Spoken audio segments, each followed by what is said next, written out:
Hello and welcome to another edition of Brass Reflections. Thanks for joining us. In this episode, I'm delighted to introduce Emily, another former member of our band. Having grown up in the church and the young people sections here in Cambridge, it only seems like yesterday that she progressed to our solo cornet bench as the very first woodwind member of the Cambridge Citadel Band, joining on clarinet.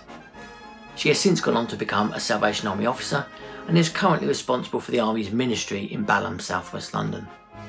Sharing her thoughts around a band piece that has a very special place in her heart, here is Captain Emily Brill.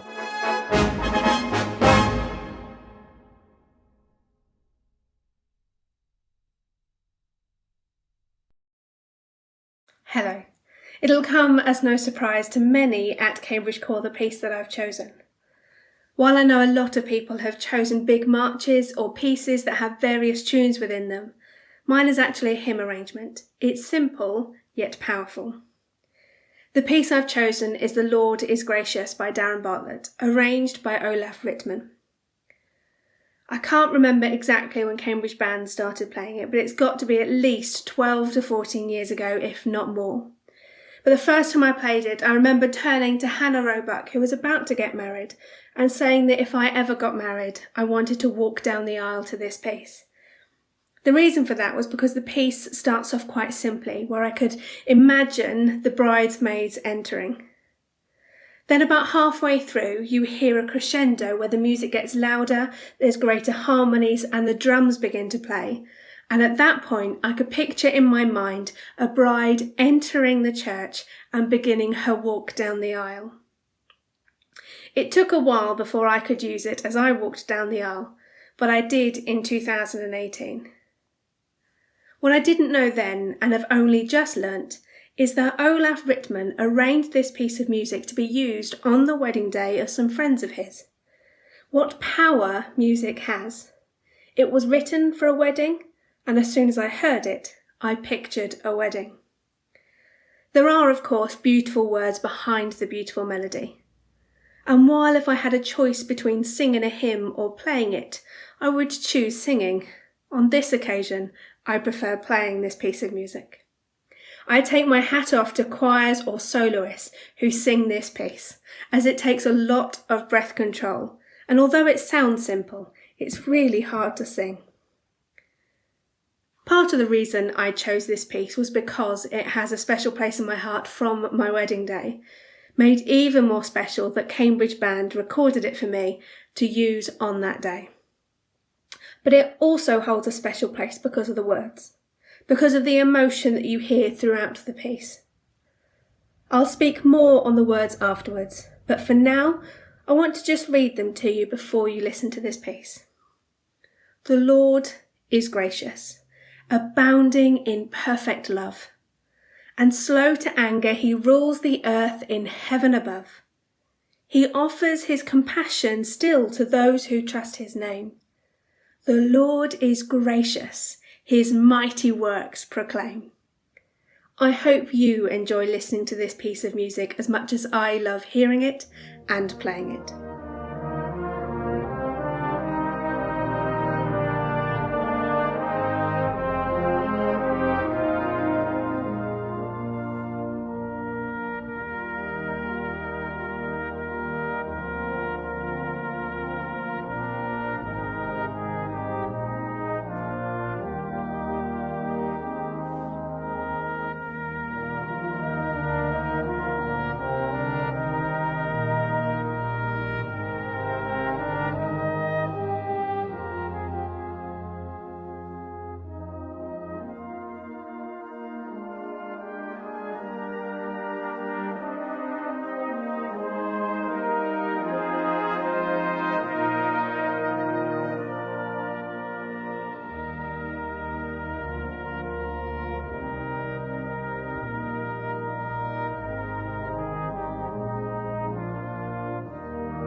hope you enjoyed listening to that.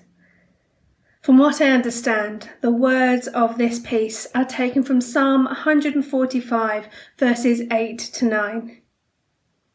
From the Passion Translation, this is what it says. You're kind and tender-hearted to those who don't deserve it, and very patient with people who fail you. Your love is like a flooding river, overflowing its banks with kindness. God, everyone sees your goodness, for your tender love is blended into everything you do. I don't know about you, but it's a massive relief and an amazing reminder that our loving and gracious God is patient with people who fail him. I know I've failed him sometimes. When I want things to happen in my time and in my way, and I get frustrated when it doesn't. Even then, he's patient. When I don't do as he asks, even then he's patient. No matter what, he's patient with each and every one of us. But not only that, he's kind and tender-hearted, wanting the best for me and wanting the best for you.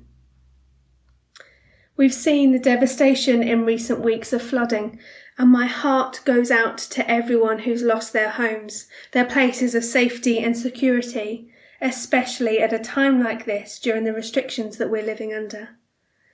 It must be so hard.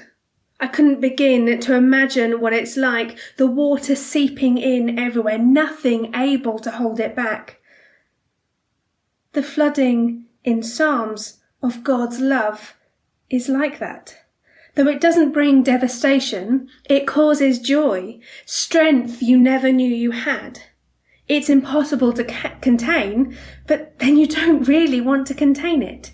When you know of his overflowing love, you want to share it. Shout it from the rooftops and live it out in everything you do, because it's so amazing. Everyone needs to know about it. The last part of that passage in Psalms sounds amazing and lovely, and it is, but it's also difficult and challenging if you really think about it. For your tender love is blended into everything you do. That includes the times where God blesses us, but it also includes the times when he allows the difficulties and challenges to come. For even in the hard times, his love is in it all. He loves us.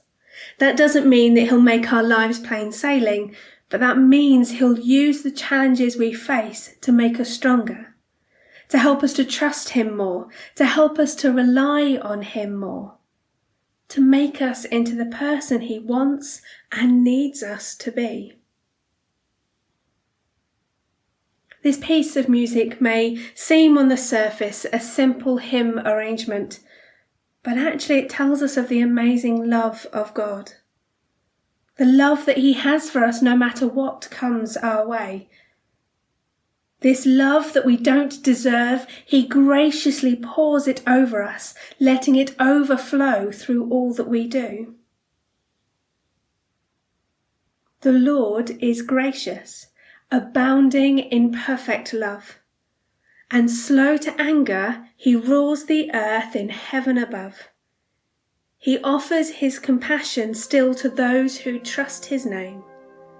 The Lord is gracious, his mighty works proclaim. May you each know this for yourself right now. Amen.